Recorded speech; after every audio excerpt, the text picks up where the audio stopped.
everyone, and welcome to another book with the Book Fairy. Today we are going to read another fun book, Pete the Cat Checks Out the Library.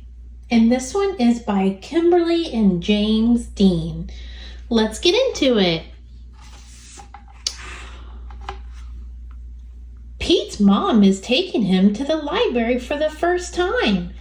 The librarian gives Pete his very own library card. "Cool," says Pete. The librarian smiles. "Time for the tour." Let's see what happens at the library. The librarian takes Pete through the library. There is a big desk where people wait to check out books. Pete sees some of his friends reading at a long table.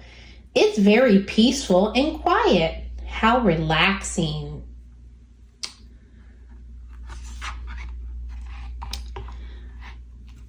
The librarian takes Pete to her favorite room.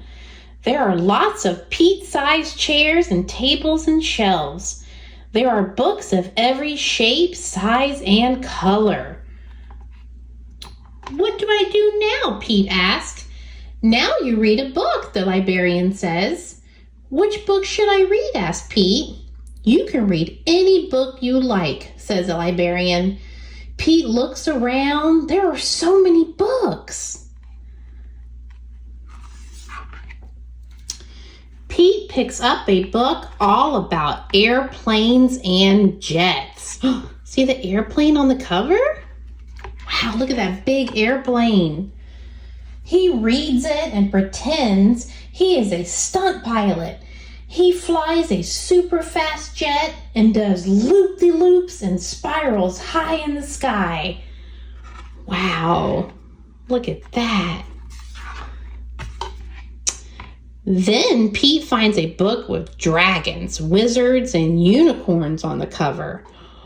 Look at that big dragon.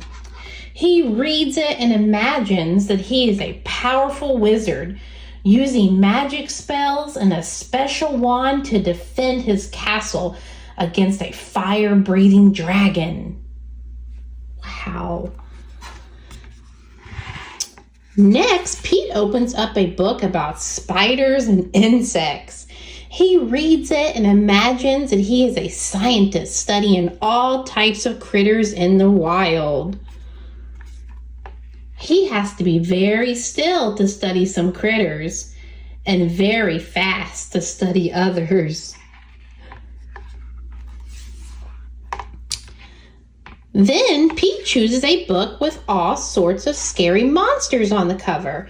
It is a book of fairy tales.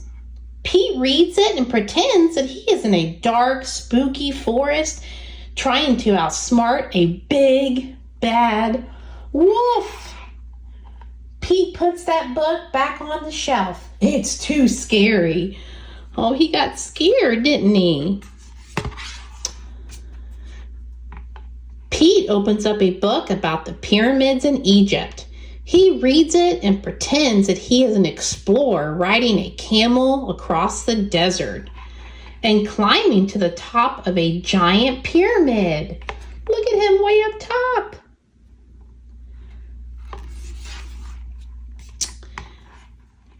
Next, Pete picks a book with all sorts of robots on the cover. He reads it and imagines that he is a robot at a robot dance party. His arms and legs make whizzing sounds when he moves. When Robot Pete speaks, he says, "Bleep, bloop, bleep." Look at him as a robot. Next, Pete picks up a book about superheroes. He reads it and makes believe that he is a superhero. He flies around the city in a colorful cape, chasing bad guys and saving the day. Look at him. He's flying in the sky. Then Pete spots a big book about the ocean and all its creatures. He reads it and imagines that he is a scientist in a submarine deep in the Atlantic Ocean, looking for whales, squids, and sharks. Wow, look at that. There are so many wonderful books to read at the library. Pete can be whatever he imagines with a book. Reading is super groovy. That is such a fun book. I love reading Pete the Cat books. Thank you so much for joining me today on the Book Fairy. I can't wait to read more books with you, and I hope that you all have a wonderful day. And don't forget to like and subscribe so you get notifications when I have read a new book. Bye-bye.